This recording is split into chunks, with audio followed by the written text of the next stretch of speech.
laawolkisal ko laawol peewal e ɓantal. Assalamu alaikum wa rahmatullahi wa barakatuh. Inna alhamdulillahi nahmaduhu wa nasta'inuhu wa nastaghfiruh wa na'udhu billahi min shururi anfusina wa min sayyiati a'malina.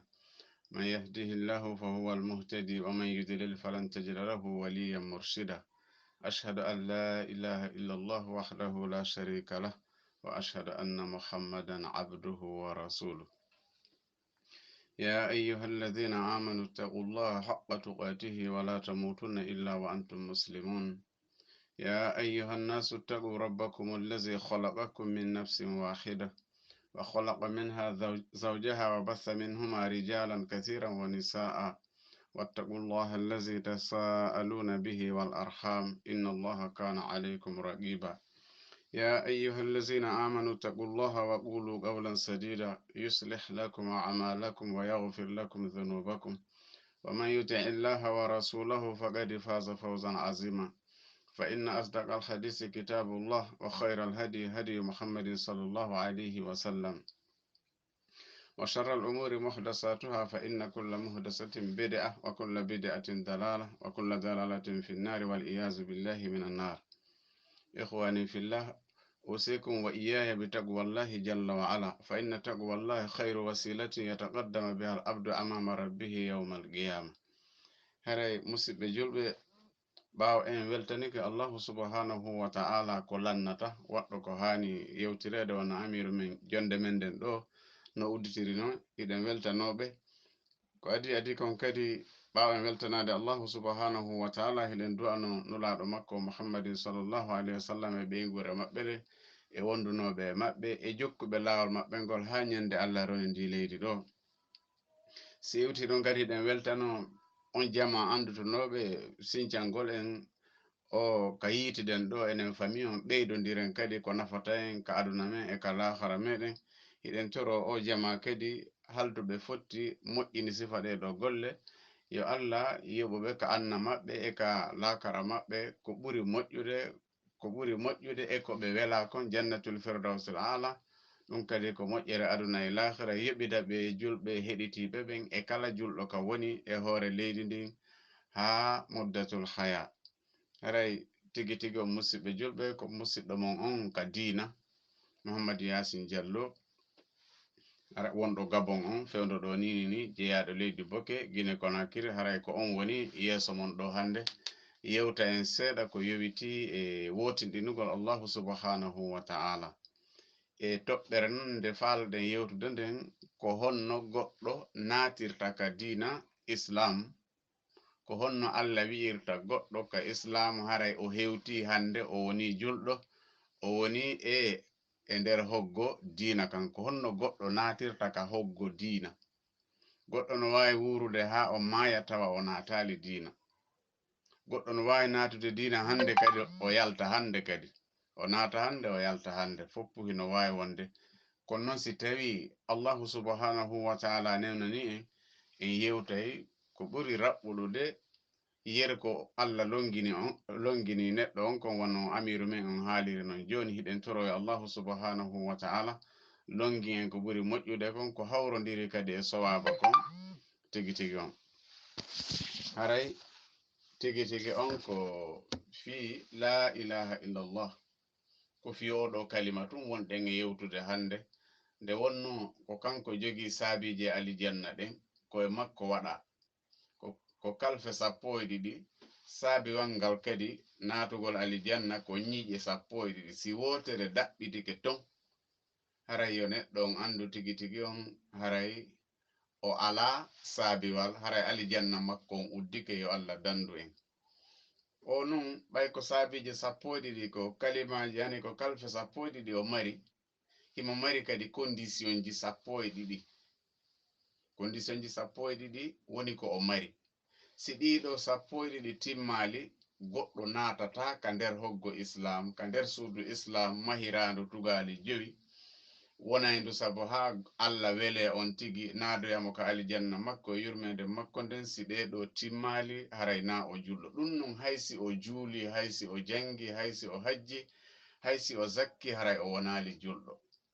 haray julɗo yagal makko ngal sellali. jonnon ko fi nden toɓɓere ɗo wonɗen e haalude yerwo ko Allah taaginanen saabiwal ngal ko ñiƴe 12 ɗe ñiƴe 12 mo be ko condition wona annduɗa saabiwal ma ngal siko ñiƴe 3 ngal mari ma ko ñiƴe 4 ma ko ñiƴe 5 si wotere heli no andurɗa a wata natude ka suudu sinara bonnu bafal ngal ma rewoyɗa nokkugo haray uddanike ma haray alijanna on kadi ko non wirnori oɗo neɗɗo hiɗen torono yo allahu subhanahu wa ta'ala newnan en hettugol ngal saabiwal ɗo e ñiiƴe timmuɗe newnana en kadi sotto en alijanna men on naato en bila sabiqin min al azab haray toɓɓere men nden ko fi la ilaha illallah gila Allah tagi fuɗɗi tagude ha hande haala yaltali kam makko ton e ka men ga peesayɗo ko ɓuri teddude ɓuraɗo yiɗede ka Allah tawete si a haali dandede tanaji aduna e lahira walle heɓa moƴƴereji aduna e lahira wa la ilaha illallah meeɗa heɓade heɓotako kadi ha ñande annalanni muddatul haya wawotako heɓade oɗo kalima ko o wi'ete la ilaha illallah ko holli ko ala reweteɗo e goonga nafa rewɗo lorramo rewali si wona allahu subhanahu wa ta'ala ko ɗo natirte ka diina ko oɗo kadi woni ko nuli annabaɓen fof ko sabu oɗo kadi woni ko Allah tagiri tagi e fongo ko tagi kon fof haray noon neɗɗo no hani ɗaɓɓutude o wona yo yango tun mere fus se ngari ka farillaji la ilaha illallah ma ka tugale la ilaha illallah ma ka coɓɓuli la ilaha illallah koɗi ɗiɗi ko la ilaha ɗo ɓay haray wonno juutira en seeɗa en uyta e arabon watte en ka pulal fiyo ɓurtu tum weeɓude sa wi la ilaha haray a riiwi kala ko rewete fu a wi ko rewete ala en andi woɓɓe men musidɓe men hewɓe wonde si accident heɓike ma hunde hawnide waɗi ɓena la ilaha haray ɗon ko ya yetomo yo gaynutu si tawi o gaynata wi anama subhanallah nde wonno haray o wowli tigitigon kalimawol mawnugol wigol ala reweteɗo hay goto ala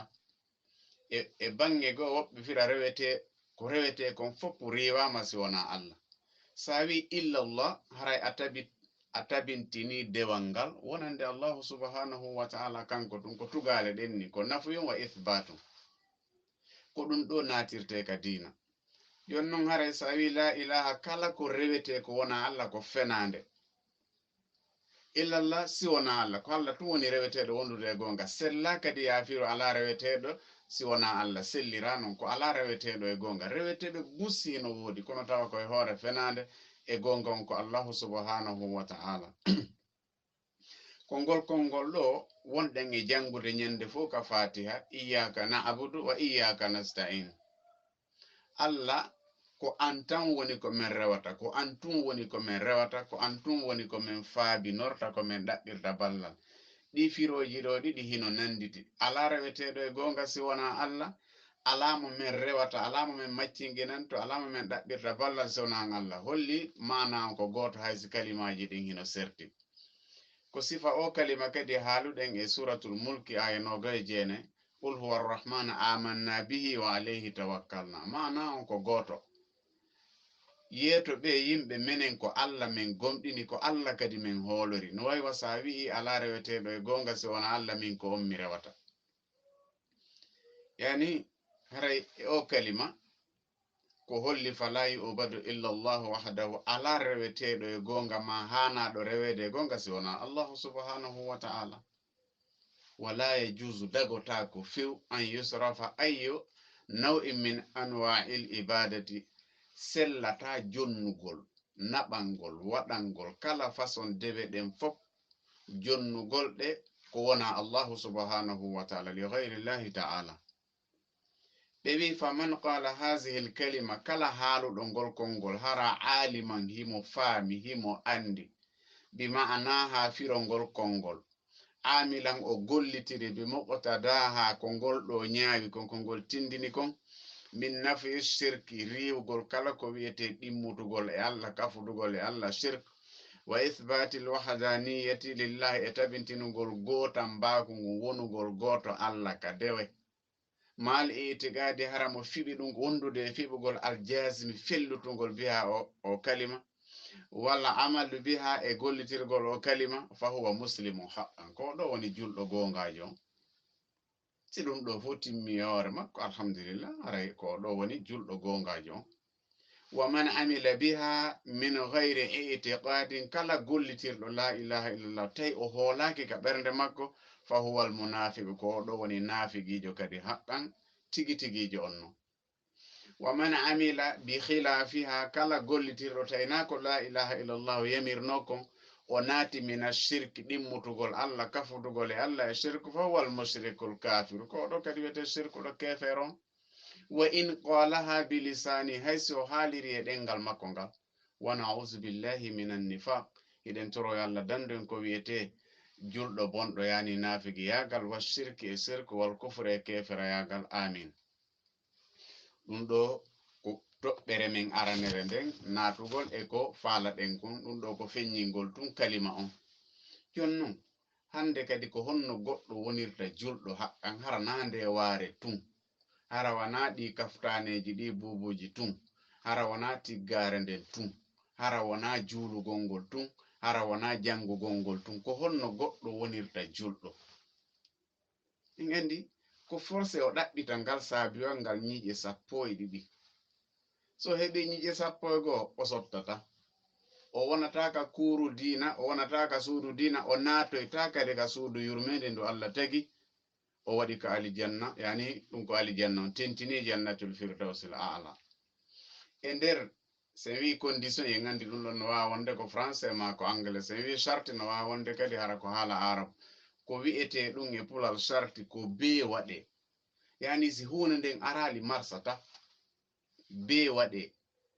si a faala defude ɓe landikema condition defugol ko ma heɓa yiite ngen heɓa wurere nden heɓa ko ñamete kon heɓa ndiyam ɗan ko ɗiɗo nayi tun si ɗiɗo nayi gotum e majji sortuke wi'etake defugol a ɗaɓɓa e inde goo ko waɗa suwa sa'ugol ma juɗugol kono hara e defugol yalti ko ma ɗin ɗon nayi ɗi timma ko fi honnu ko kanji waɗa sarteji ni yani beeɗi waɗa si hunde nden waɗa ɗiɗo kadi ko beeɗi ɗiɗo kadi ko sarti arano on ashartul awwal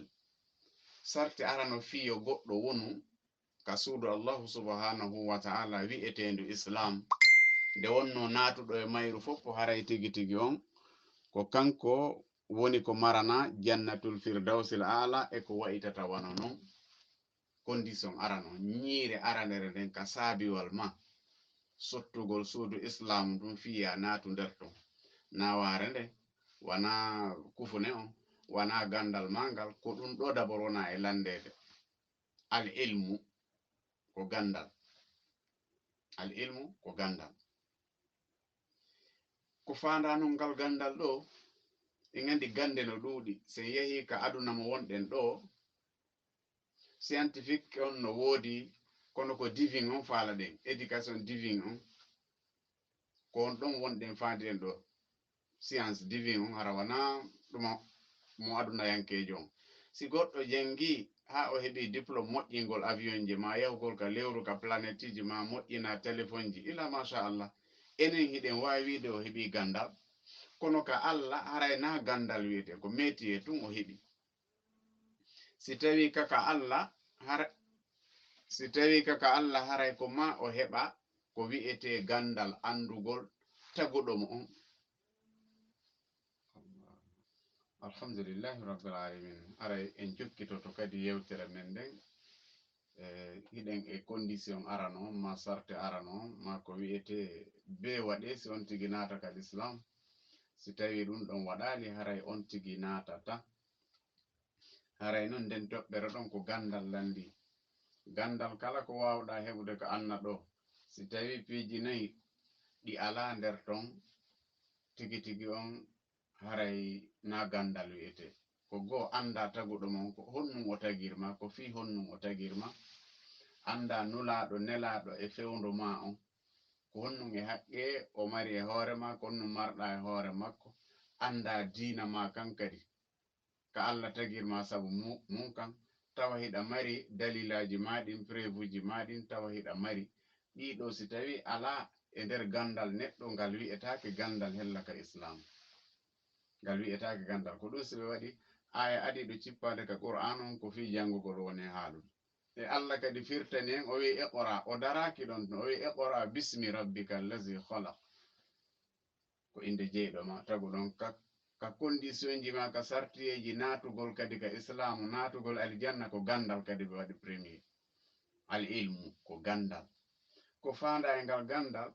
ko nafiyan wa isbatan koko jangonoɗen ka la ilaha illallah kon si tawi a heɓay fiya wi e julɗo ka Allah no landi gandal mo landike ma pourquoi an yiɗa tiggo an debbo an ko non tiggantoɗa ma ya wi tun tiggagol no moƴƴi pourquoi an yiɗa juula pourquoi aɗa acciti waare pourquoi aɗa ñobba juuɗe juula pourquoi aɗa salligo andi ɗum ɗo fof haɗa jaaba wongol ko ma etoɗa heɓana on tigi ayewal gotal ma hadis goto ko haalanama si wona ɗum haray an a hottoto woni dewal ma ngal kono hottotoɓe e golleji mum ɗin fof ko ɓuri hewde kon fof koko ɓe bonnata kon ɓurata hewde e ko ɓe moƴƴinta kon jonnon ko ma heɓa ko riwata majjere kon fof al ilmul munafi lil jahal kon woni arano a heɓay nafuyan riwugol kala ko wiyete majjere e rewgol ko wona Allah tabintina dewal ngal ko wonande Allah ko ɗum woni al ilmul munafi lil jahal fi honnon noon so ndaari e suratu muhammadin sallllahu alayhi wa sallam aya 19 somi fayali allahu subhanahu wa taala o wi ko nokku goto o kalima ɗo woni o wi fa'lam kala neɗɗo ko annulaɗo yo ko an o debbo ko an o gorko ko an kala ka wawɗa wonde o wi eto janga eto faama annahu no fi woni la ilaha illallah ala reweteɗo e gonga nafa rewɗo lorra mo rewali si wona allahu subhanahu wa ta'ala eto faama ɗum ɗon non so wi wastaghfir li dhanbika wo ɗaɓɓa noon hande kadi ko Allah yaafore ɗaɓɓa noon ko Allah woɗɗo ya gollude ko ɗum ɗo marata ka hakkille ma heɓugol ngal gandal ɗo al ilmu munafi lil jahal ko ɗum si allahu subhanahu wa ta'ala kadi o wi'i e suratu zukhruf o wi wala yamliku allazina yad'una min dunihi shafa'ata illa man shahida bil haqqi wa hum ya'lamun suratu zukhruf ay 86 Allah wi ɓe yimɓe ɓe hoolorɗon suwa ko malaikaɓe yo ko jinnaji yo ko annabaɓe yo ko no wayi fof ɓe hoolorɗon ɓe wawata walloyde on ñande jangode si wona on seediɗo bil haqqi ko la ilaha illallah firti sina on seediɗo ala reweteɗo e gonga si wona Allah e kadi Allah wi wa hum ya'lamun hara hiɓe janga de hara hiɓe anda piiji hewɗi hara si ɓe landama hiɓe andi ayi hiɓe andi ka ɓerɗe maɓɓe firo ko ɓe woni e haalude ko ɓe woni e haalirde ka ɗenɗe maɓɓe kon nulaɗo sallllahu alayhi wa sallam ɓe maki e hadis mo imam muslim filli ɓe wi'i man mata kala on mayɗo wa huwa ya'lam himo hooli annahu no fi woni la ilaha illallah ala reweteɗo e gonga nafa rewɗo lorra mo rewali si wona Allah dakhala aljanna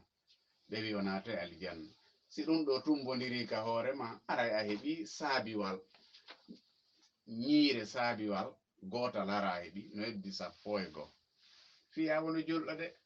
fi yo taw si a juuli Allah jaɓay si a hoori Allah jaɓay si a sakki Allah jaɓay sa waɗi sadaka Allah jaɓay sa tokki enɗan Allah jaɓay ko fi ɗum faalaɗen andude hunde no wawi wonde binde ma nde wona ɗo ha maya tawa andali nde mata ya ɗaɓɓutude tawede ka binde koyɗe ma ɗon ñiire ɗimmere nden sarti e ɗimmon condition ɗimmon ko tawete si o arali ko yangiɗa kon fof ko Allah wino e suratul ghasiya ko Allah wino kon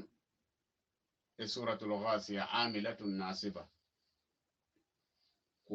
ɓe golli ha kono ko ɓe golli kon ko yangi mere fus sarti e ɗimmon a shartu thani ko al yaqinu ko pellital pellital bi an yakuna qailuha mustayqinan bi majluli hadhihi al kalima yaqinan jazima yo taw o kalima haalaɗo ɗo mo wonɗen e haalude ɗo refti on tigi haalimo o andi e jaka ko magandal ko o gollata kon fof ma o anda honno gollirte so andi ɗum ma o fellita kadi ko woni e gollude kon tawa himo felliti tindinore la ilaha illallah nden ka sondoru ɓernde makko ka haqqille makko ɓay ko ɓernde nden e haqqille ɗen woni e golludude fa innal imana la yughni fihi illa ilmul yaqini la ilmu bizanni fa kayfa dakhalahu laawolkisal imanu ko nafata laawol si peewal tawi e ɓantal. fellutugol Allah ko goto ko ɗum ɗo e ɗum ɗo e ɗum ɗo yamiri ko ɗum ɗo e ɗum ɗo haɗi si ɗum ala haray imanu ala. Gandal sikkitare ɗum wana gandal wi'ete. Isi on tigi heɓi gandal ngal haysi mo fellutuno si sikke naati ton haray ngal boni. Loy waka paña goro ma si hendu naati ton no perdirtano. Allah walle anda law. Ko ɗum si Allah subhanahu wa ta'ala o wi'i e suratul hujurat aya 15 o wi innamal mu'minuna tabitino gonɗinɓe ɓen allazina ɓen amanu gomɗinɓe billahi Allah ɓe gomɗini kadi wa rasuli e nulaɗo makko on thumma reftidey lam yartabu hara ɓe sikkitaki hande kadi de wa jahadu ɓe wakkilori kadi hollugol heɓe mari iman ɓe wakkilori bi amwalihim jawle maɓɓe ɗen wa anfusihim e lakkere maɓɓe ɗen pittali maɓɓe ɗin ɓe yeeba ɗum ɗo fi sabilillah e lawol Allah ngol ulaika humus sadiquna Allah wi ko ɓe ɗo woni gonguɓe ko ɓe ɗo woni gonguɓe tigi tigi e imani si wona ɗum ɗo haray tigi tigi on Allah wi aray si a hoolike Allah holaki nulaɗo aray hande kadi marsata aray na julɗo si a hoolinoke kadi a sikkitike ko wannoɗa kon fof bonay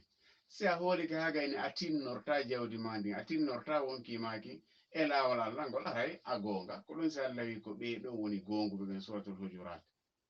ko ɗum si nulaɗo sallallahu alayhi wa sallam ɓe maki ɓe wi ashhadu an la ilaha illallah wa anni rasulullah la yalqa llahu bihima abdun ghayra shakkin fihima illa dakhala aljanna rawahu muslim nulaɗo wi ngol konngol ngol wonɗen e jangude ɗo mo waɗi ngol o watti kadi himo seedi nulaɗo sallallahu alayhi wa sallam ko nulaɗo Allah o jogota ko ɗiɗo ɗiɗi o fottoyay Allahu subhanahu wa ta'ala hara o sikkitaki ngol konngol si wona Allah naada e mo aljanna holli e ƴaka ngo konngol ene mawni goy ɗum wowlugol ɗum ɗon tu yonata ɗum ɗo hadisaji heewɗi ina woodi tigi tigi on ko holli wondema e ƴaka ngol konngol ɗo teddugol maggol e martaba maggol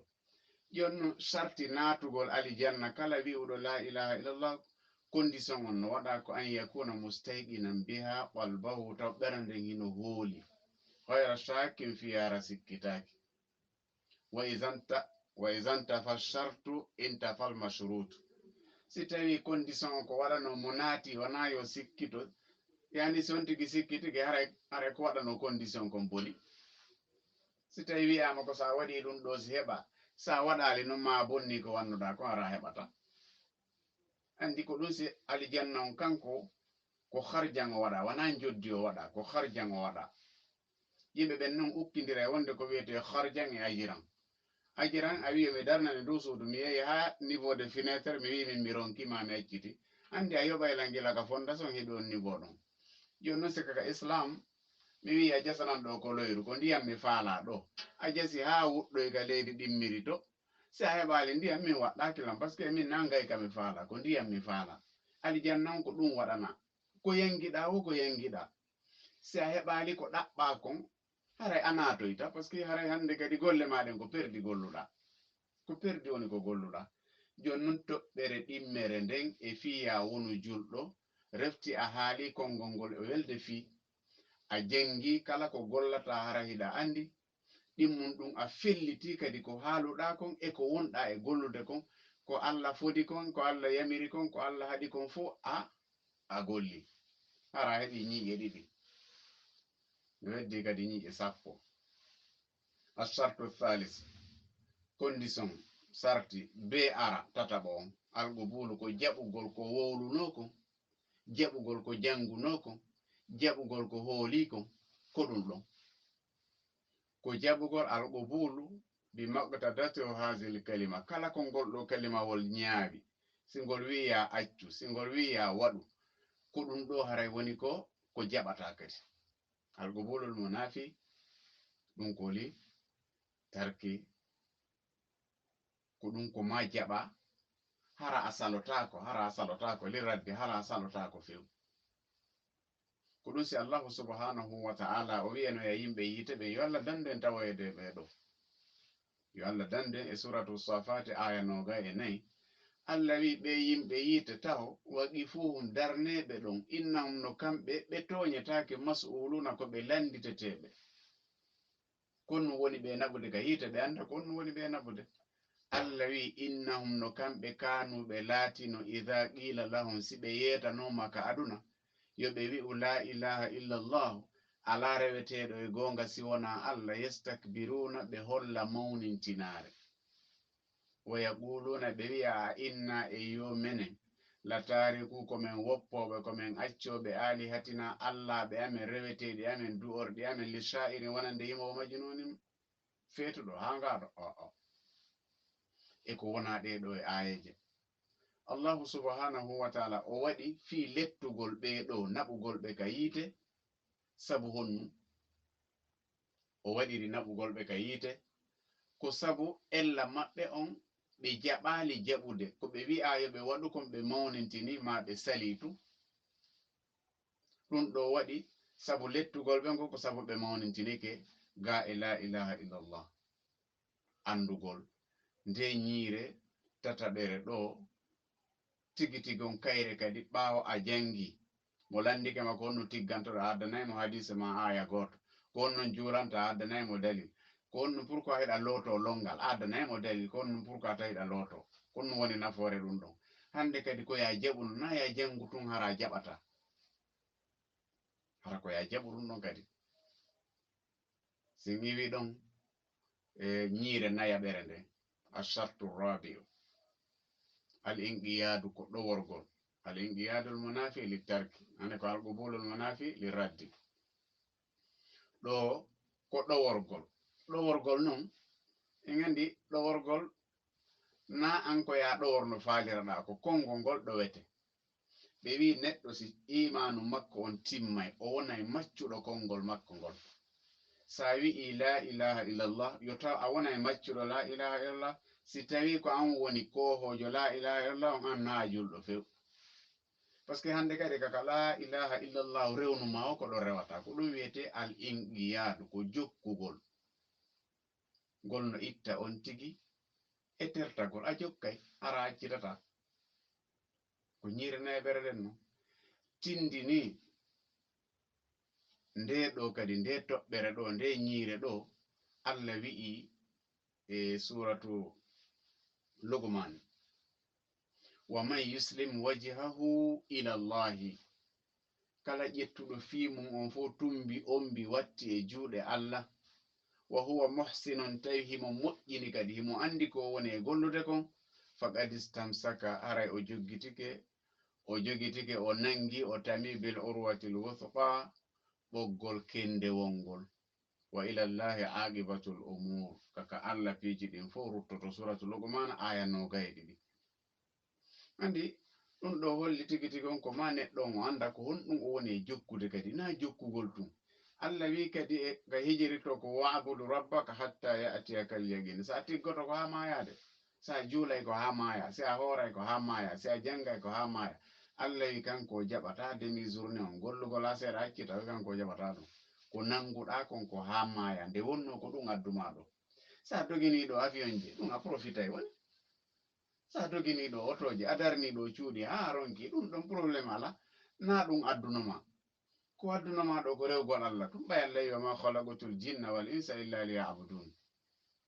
on ngal dewal no hingal mari règle manji ɗi Allah wallini joni sa ndari ɓe wi firo ngon ko woni yuslim ko inqadu bi nafsi ko ɗoworgol hoorem ko ƴettugol ɓoggol ngol haɓɓa ka dande jonna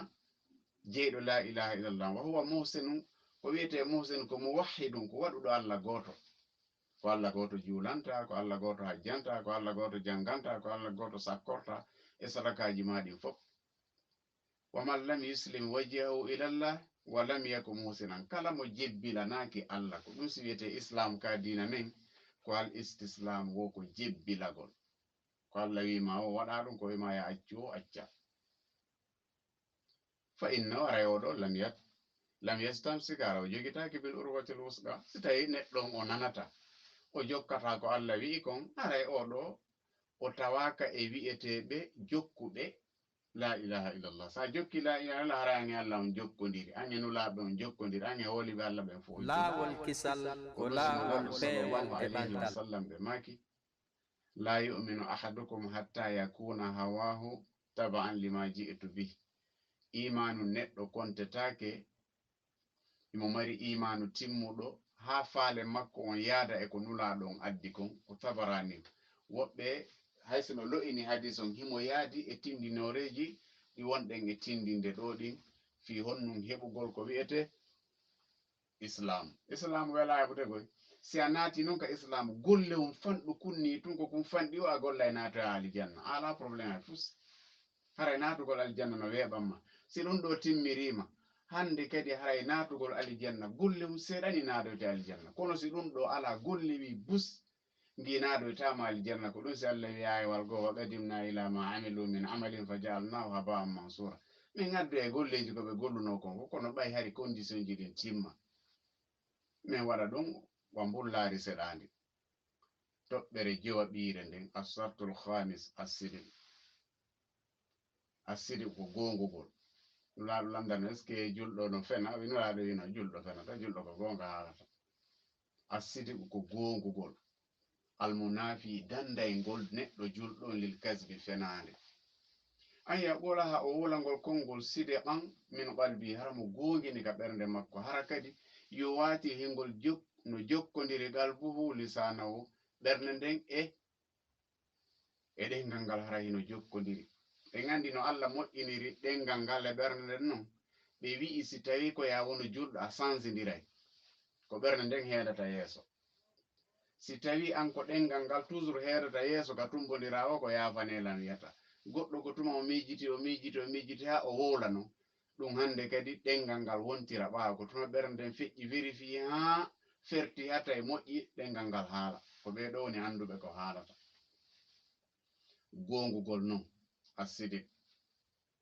ko ɓe ɗo woni yimɓe allahu subhanahu wa ta'ala ɓen yo Allah waɗu en ɓen allahu subhanahu wa ta'ala o wi e fuɗɗode suratul ankabut alif lam mim أحسب الناس أن يتركوا أن يقولوا آمنا وهم لا يفتنون Allah wi ɓe yimɓe kañum hino sikka ɓay tun ɓe wi menen min gomɗini ɓay tun ɓe tiggade ma ɓay tun hiɓe jolude ma ɓay tun ɓe waɗi burmusuji maɓɓe ma ɓay tun ɓe mari waare kamɓe ɓay tun ɓe wi joni ɓe gomɗini kamɓe haray ɓe satetake hay fus ɓe yamirtake ɓe haɗetake hay fuy Allah wi embale wala kadi fatanna alladhina min qablihim embale min saatino min daarino min jarribike ɓen aditinoɓe ɓe fala ya'lamanna Allahu allazina sadaqu wala ya'lamanna Allahu al-kadhibina Allah o feññinay o anday ɓen wi'eteɓe hino gongi hay sino suuɗani en enen kono Allah no andi en juuliday ɗo jangiden hooriden tawa oɗa ko kefeero oɗa ko julɗo ta oɗa ko kefeero kef oya ko julɗo o wi kadi o feññinay tigitigon fenoɓe ɓen fof tawɓe naati ka diina ko fenande o wi mi feññinay ɓen kadi ko joni ma nden kono feeñoyey joni ma nden kono feeñoyey jonnon neɗɗanke fof yo eto wona gonguɗo si a nodditike bono eto lungitoɗa sa wi ko a julɗo ko ɓurɗa hanude daw tefude ko honno diina kan natirte ko honno mi natirta ka diina ko honno mi natirta ka diina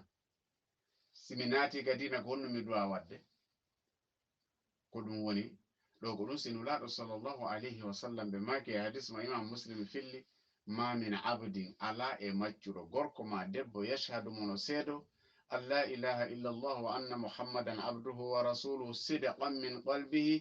illa harramahu llahu ala nnar nulaɗo wi ala seedotoɗo gokkongol ngol wonɗen e haalde ɗo o watta ɗon muhammadu ko maccuɗo allah nulaɗo makko haramo gongini ɗum ka ɓernde makko sina allah harmin nayi oɗo neɗɗo yiite nge o wiya ngeɗo yiite nge sumnata hay so rewoyi ka yiite o sumata ɓay allah wiwa in minkum illa wariduha na on tigi sikku haray tigi tigi on rewoyɗo wo sumay ɓay tun allah wi ko ɗon rewete a rewoye kono malaikaji ɗi no nder toon ɗi ala sumude ɗiɗi toon ɗi ala sumude iblisa kadi o wonay toon duuɓi hewɗi si yiite ngen mema mo no jangguirɗen e suratul ibrahim wa qala cheitanu lamma gudiya al amru inna allah wa'ada on waaju mo woni wadde ka nder yiite woni mo wadde ko si o gayni waaju ma konko yiite ngen nangama no holli wana yiite ngen sunnata yiite wana ɓandu sunnata ko bakkatu sunnata kala natuɗo ka yiite no mari bakkatuma bakkatuji ɗin lanni wo o yaltay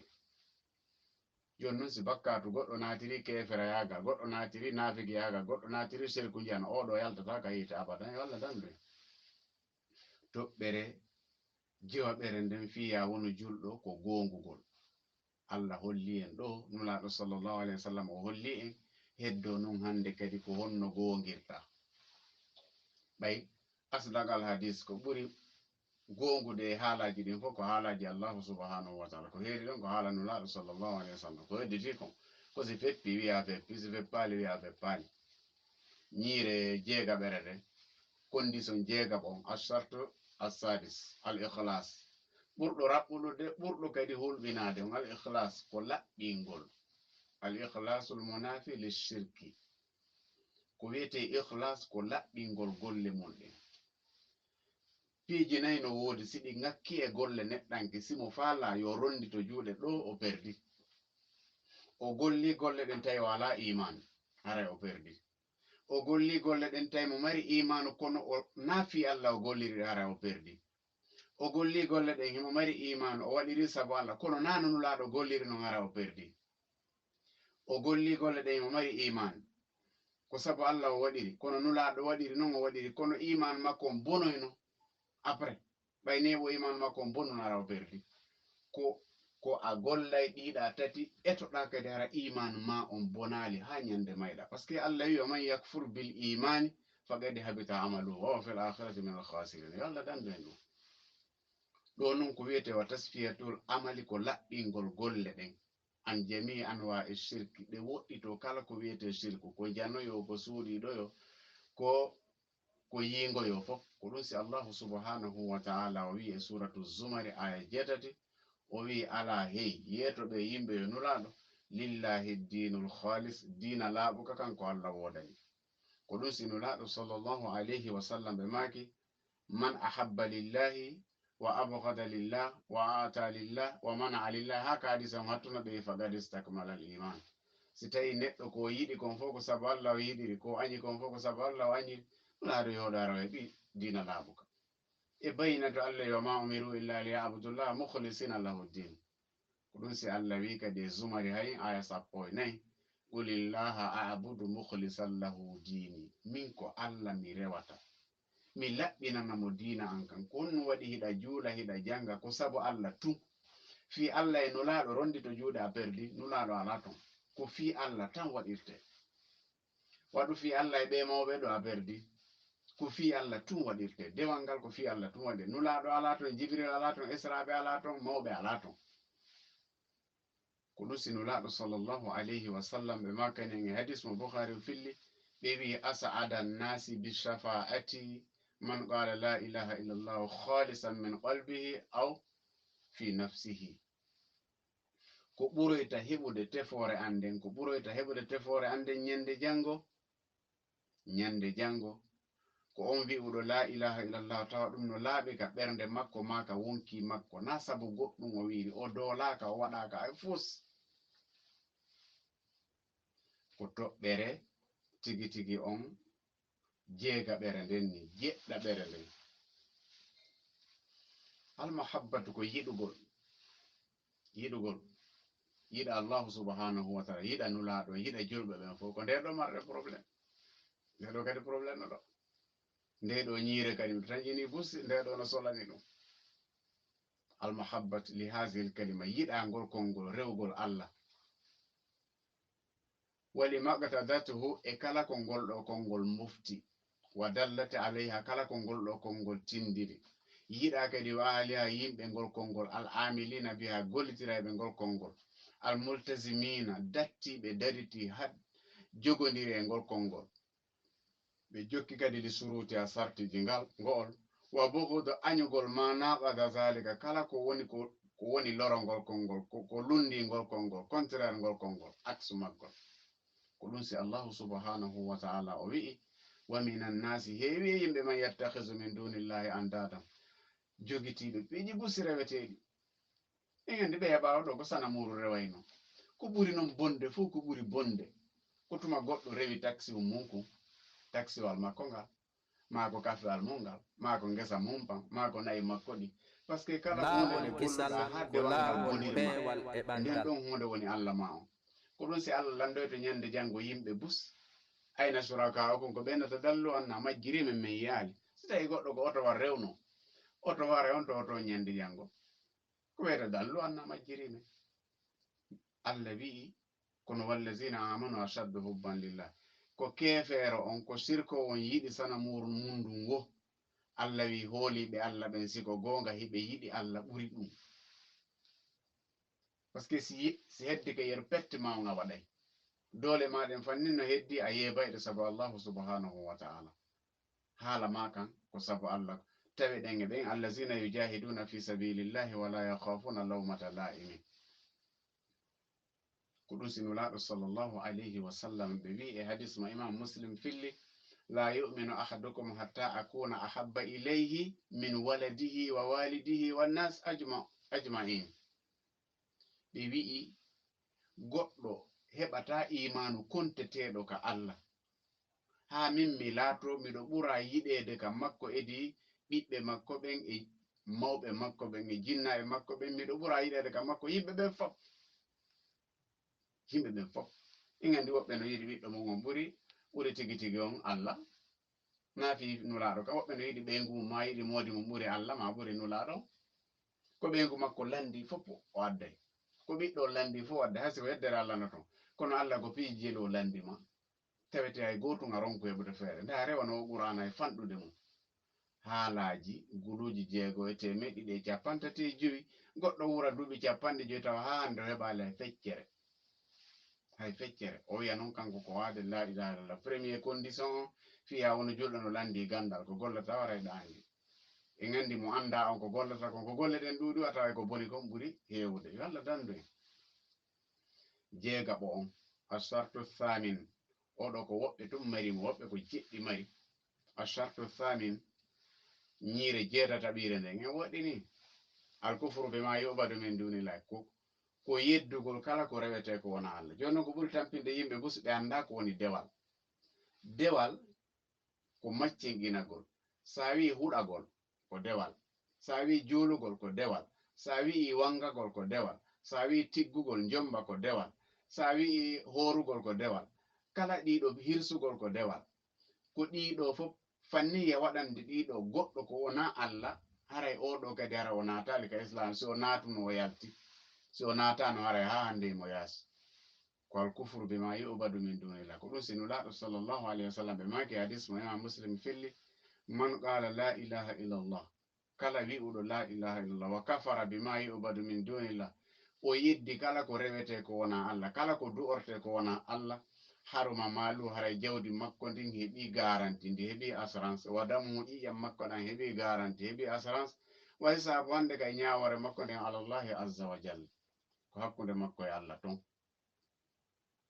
ko hakkude makko e Allah woni joni noon haray hande kadi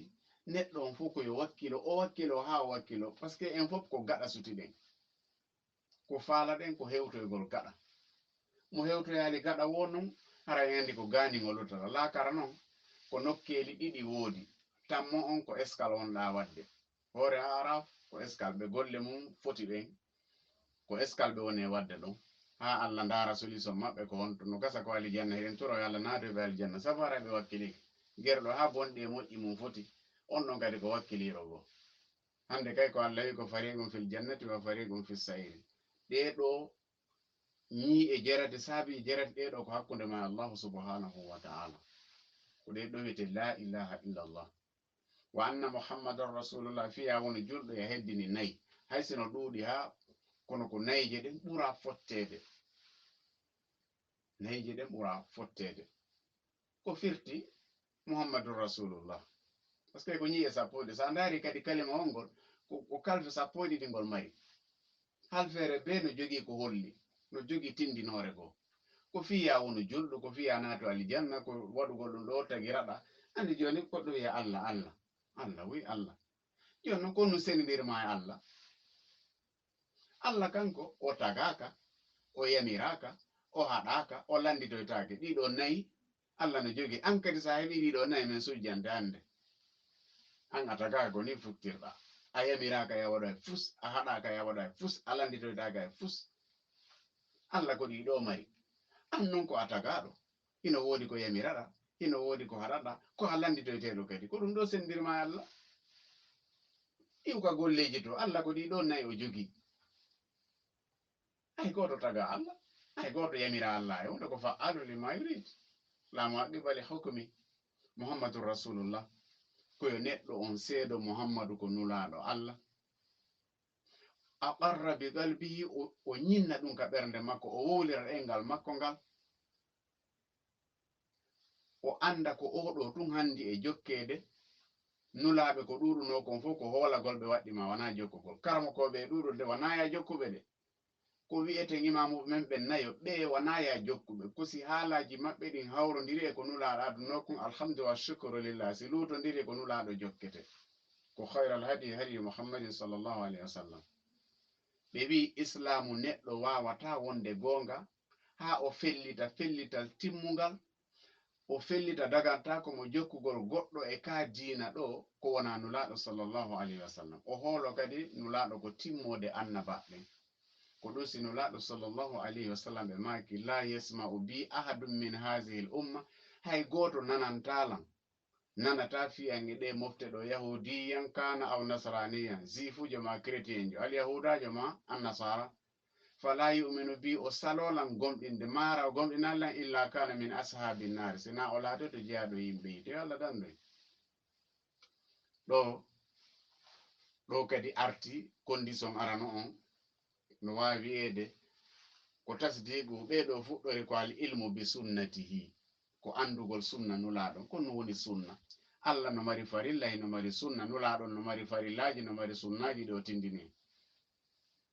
anna ittiba ar rasuli sallllahu alayhi wa sallam la yatimmu illa bi ma'rifati sunnatihi li qawlihi sallllahu alayhi wa sallam alaykum bi sunnati wa sunnati al khulafa'i rashidin al mahdiyin haka hadis on hattuno sellata jokkugol nulaɗo anda ko onno jokkirte anda on no yamiri anda on no haɗi ko ɗum so wi mi yamiri on jokkugol sunna an on e sunna khulafa rashidin million ji sahabaɓe ma guluje sahabaɓe ko nayo waccire o wi jokke ɗum ɗo no ŋatiron kadi ƴakkirɗe monɗe yoni aren attasidi ko gongingol nulaɗo bima akhbara bi kala ko o humpiti kala information mo nulaɗo addi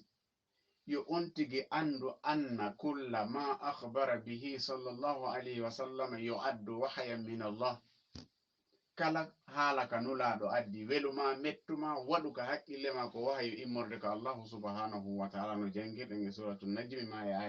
e goɗɗe go foti ko qissa feƴƴuɗo ko qissa fewndiɗo ko qissa aroyowo ko o haali fo ko haali o yeetike en fi feƴƴunoɓe fi fewndiɓe fi aroyoɓe ka akhiru zaman o yeetike en ko feƴƴoyta ka lafira hara wona ko qur'ana haalanen ko kala mo hoolaki ɗum ɗo hara saabiwal makko ko ñiire makko heeli ñiire saabi makko go perdi ko ma o gongina nulaɗo sallllahu alayhi wa sallam ko ñiire sappa ɓere ndenni sappo e go'a ɓere nden ko ta'atuhu fima amara ko kala ko nulaɗo sallllahu alayhi wa sallam yamiri koyo neɗɗon o ɗofto o jaɓa si o jaɓali tun o perday islam makko haray o perdi ñiire sappo e go'a ɓere ndenni haray o perdi tigitigon islam makko on allahu subhanahu wa taala o yamiri en ɗoftagol nulaɗo sallllahu alayhi wa sallam ko ɗum si nulaɗo sallallah sallam ɓe maki ma amartukum bihi fa khuzuhu wa ma nahaytukum anhu fantahu kala ko mi yamiri on haray nangire sobe kala ko mi haɗi on haɗite allah wi ya ayyuhallazina amanu atiu llaha wa rasula Allah wi ko onon yo gonɗinɓe ɗofte Allah ɗoftoɗon nulaɗo sallllahu alayhi wa sallam ɗofte Allah ɗoftoɗon nulaɗo sallllahu alayhi wa sallam ɗoftagol nulaɗo ko jeya ɗum e saabiwal go'o toɓɓere sakkiti nden fiyo julɗo yagal ma ngal timmu ko alla yu'badallah illa bima shara ko sattamma wo ko sattamma wata tubbutide leydi wata tiggo wata hirsu wata wondir sinanu nulaɗo tindinirmano ko ma iwtira tigitigon ɓawo nulaɗo ma caggal nulaɗo ɗiɗo sappo e ɗiɗi kala mo ɗiɗo ŋakkiri no wawi waɗowo ñaari singol hewti ka noppi ɓay gala ala ton ko kala hay ewniɗa ndu yahi few par ce que hande kadi ala ko darnirandu joni noon ko ɗiɗo sappo e ɗiɗi hino wodi Mouhammad Jamil Zeyni ɓe ɓeydi wano mohabbatu yiɗugol nulaɗo par ce que nulaɗo wi la yuminu ahadukum hatta akuna ahabba ilayhi min malihi wa waladihi wannas ajmain goɗɗo wawata wonde gomɗinɗo ha o yiɗa nulaɗo ɓuuri hoore makko ɓuuri ɓeygure makko nden ɓuuri yimɓe ɓen fof joni noon sa heeɓi ɗe ɗo sappo e ɗiɗi haray an on hande kadi ko ɗo ɓe jonnete caché on bienvenu an islam marhaban bika fil islam you welcome ka islamu haray a naati ɗiya wawi noon yaltude hande kadi sa yedditi tun kadi a yaltay hande hiɗa wawi yaltude janngo hiɗa wawi yaltude haray ko nde ɗo toɓɓere wino ɗen en andintinayi tigitigon sa'i on juuti ko 45 minutes ɓe jonnuno tigitigon kono juuti haray noon tigitigon jama on yafoto haray si moƴƴi ko min Allah subhanahu wa ta'ala si ɓoylike kadi haray ko haaluɗo on e sheytane hiɗen toro e Allah subhanahu wa ta'ala moƴƴinan en kala marɓe probléme e meɗen kala ko tawete soñjahi ɓe mari hiɗen toro e Allah subhanahu wa ta'ala yaafoɓe o ittana ɓe kala ɓe tawete haajuji mum fo hino moƴƴi hiɗen toro e Allah subhanahu wa ta'ala yaafa en o ɓeydana ɓe o hokkoraɓe ala ɓen hiɗen toro e Allah subhanahu wa ta'ala waɗu en won hoɗoyoɓe jannatul firdausil ala enen e ɓeygure men e famille ji mum fo hiɗen du'ano kadi jama occupiɓe e o radio ɗo e sifa ɗi radio ji yo Allah okkuɓe ko welata ɓe aduna e lahira o tawnoyaɓe kadi e hoɗoyoɓe jannatul firdausil ala kamɓe e ɓeygureji maɓɓe e kala heɗitotoɓe ɗi radio ji ɗum ɗo fof kadi hiɗen toro yo Allah hawsitoyo en ka jannatul firdausil ala en toro yo Allah weltanoɓe wono wonɗen e weltorande ɓe ni yo Allah weltanoɓe tigi tigi ngareɓe weltana kono ɓe wi la shukru alal wajibi so goɗɗo waɗi ko hanuno wadde o hana jarnede kono noon kala waɗɗo ko tawete hino hani ɓay hino woodi réseau ji bus radio ji bus tawa ko yima ama ɗi mapini ɗi ha goɗɗo yehi ha ka yima ama ɓuuri hewde ton tawi Allah andintinaymo yo sincu kanko kadi haysi ko nde wotere e nder lewru ma ko nde wotere nder hitande kono ka fi Allah haalete hiɗen toroɓe ɓay ɓe anditi Allahu subhanahu wa ta'ala yo Allah andutoɓe aduna e lahira kamɓe e ɓeygore maɓɓe e julɓen fo kala andeji ko ɓe mari e ko julɓe mari yo Allah yaafo en yaafoɓe ittana ɓe fo kala hoyende ko ɓe mari yo Allah ɓeydanɓe ka golle e ka galle e piiji ɗen fo haray tigi tigi on min jonniti on onon ka micro ton haray tigi tigi on haray no watta e sonke mon ton haray ko musidɗo mon kadina Mouhammad Yassine Diallo wonɗo Gabon. Wassalamu aleykum wa rahmatullahi wa barakatuh. Inchallah on jarama oustaz haray e musidɓe julɓe tedduɓe haray ɗe gandintina wonande kala faalaɓe natude fi ko lande no wawi wadde étoile 61 ɗum woni star 61 hoodore 61 inchallah adi woɓɓe natude ko lande inchallah haray miɗo faala landitagol ɗo oustaz hunde wotere nde mi faala on ɓeyduto en développe lande e ɓanginande kadi ko makuji moɗon ɗo e fi ko yowodiri kon e rewgol ngol e nder yewtere nden mi nani ɗon maaka harana on tigi rew oto muɗum on no gasa yimɓe ɗo faama e wonde ko otowal ngal tigi on tigi rewde e ma hara e ko non faandorɗon kono hara miɗo faala so tawi no newiti yon ɓeydo en ɓangintinalngol ɗon fii yo jama on anndu ko honɗum woni e faanunde nden ɗo yewtere haray no gasa ko jokkugol golle muɗum ɗen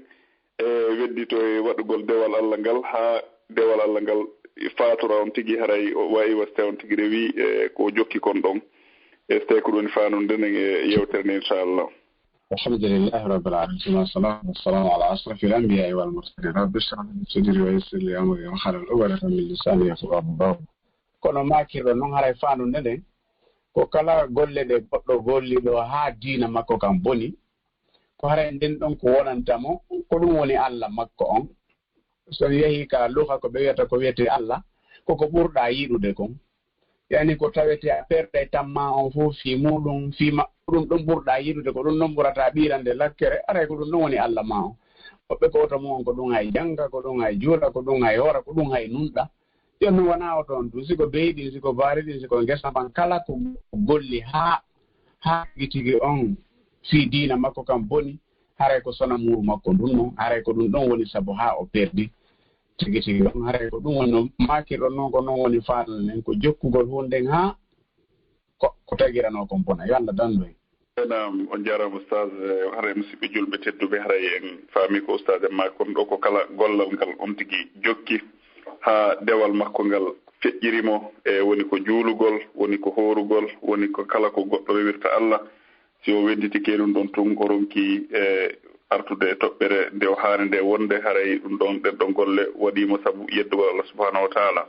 haray ko ɗum ɗo woni faandude nden e yewtere nde inchallah ɗe ganditina jama on e waɗugol étoile 61 ɗum woni star 61 hoodere 60 e fi e wawa natade ko lande inchallah haray mi uttana ɓe attiɓe wadde ɗo inchallah enam ɓe natiri ɓe ɗo ɗen email maketeɓe Mouhammad assalamu aleykum aywa no gasara ɓe ɗo no waɗɗiti téléphone o inchallah haray ɗen ɓuritana hekkitiɓe ɗo inchallah nam haray ɗe ganditina jama o waɗugol étoile 61 ɗum woni star 61 hoodere 60 fi e waw natugol e lande ɗen inchallah haray oustaz joni haray ala ɗo de wonɓe taw ko ligne ɗo taw e haray no gasa jamanu ɗo weɗiti seeɗa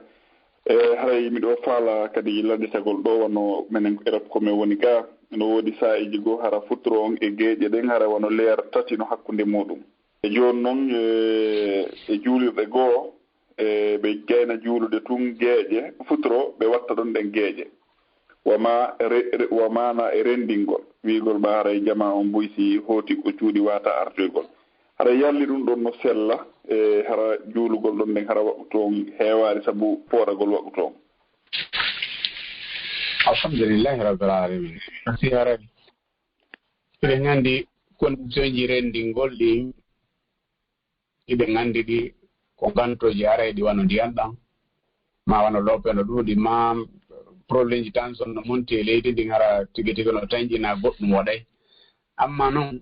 fi kala waɓutuji hawtuɗi leere rendinteɗi haray ɗi hawti leere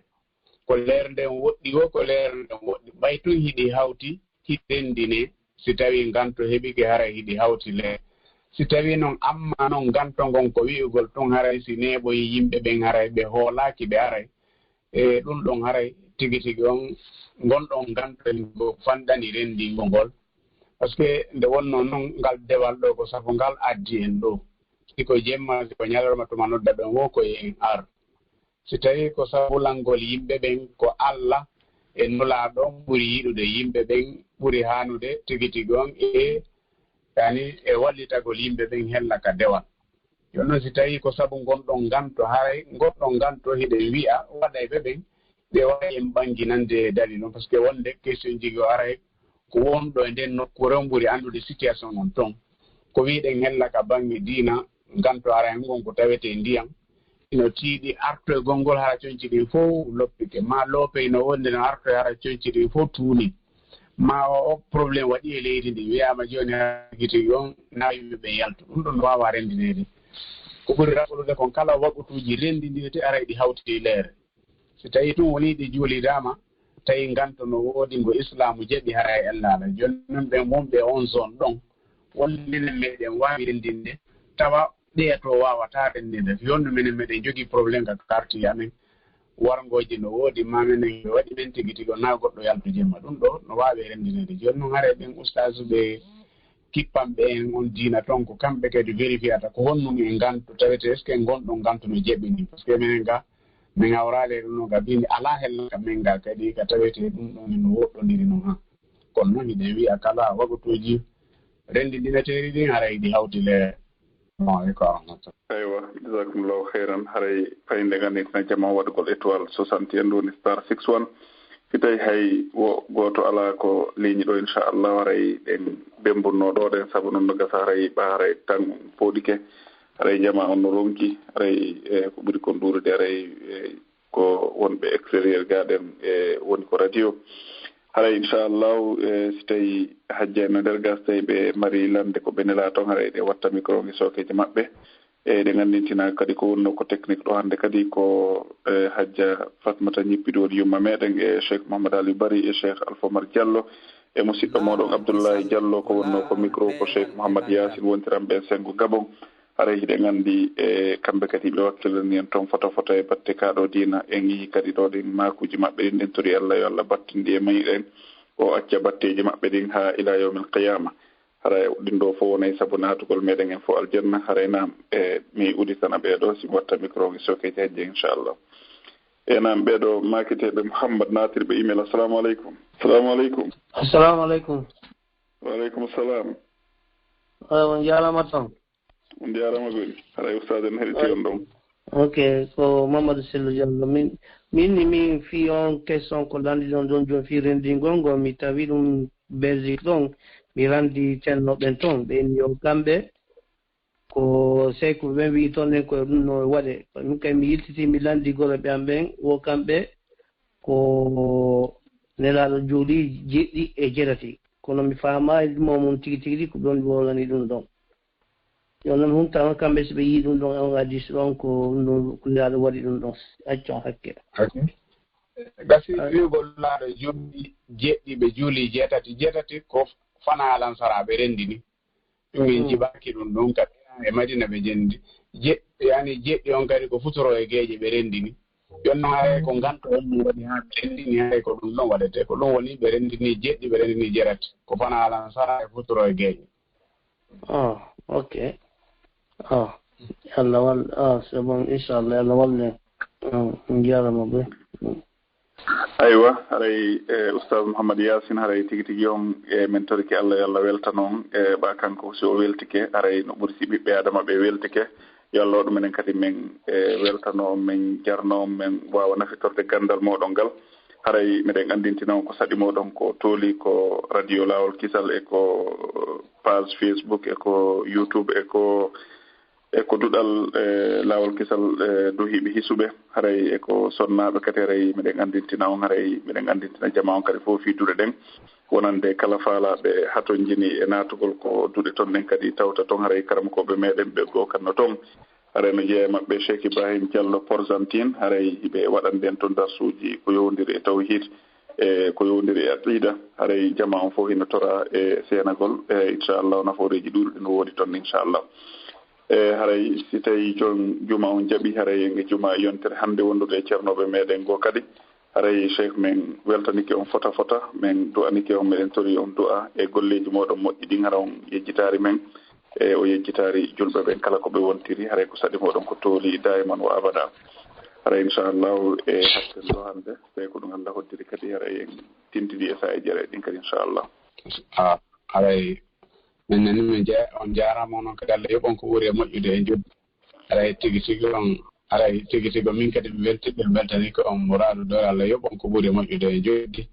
wasi daɓɓo komi wasiyoto en haray ko ɓuytugol tigi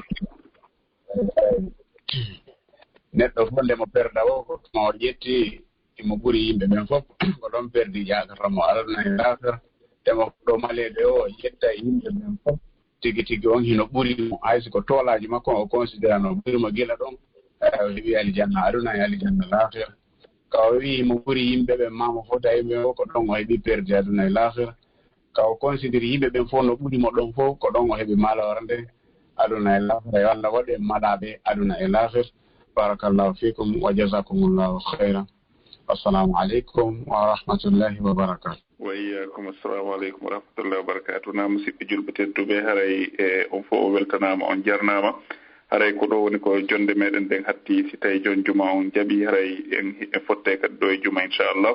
haray ɗe ganditina jama on kadi fof e senagol ko page meɗen youtube haray lande e feƴƴude e inchallahu e yewtereji karamakoɓe meɗen ɓen haray e wawa tinde toon haray hiɗen andintina cheikh moustapha wontiran ɓe sengo libéria kadi no waɗan nden ɗo darsu wonduɗo e nafoore mawlanade ko page meɗen facebook haray ɗen toro jama on e jokkitagol karamakoɓe meɗen ɓen kadi ko page meɗen facebook inchallah haray naforeji ɗuɗuɗi no woni toon ɗen e inchallah meɗe wiya noon yo jam Allah e kisal makko e denka ngeno makko o wono e moɗon haray wassalamu aleykum wa rahmatullah. laawolkisal ko laawol peewal e ɓantal.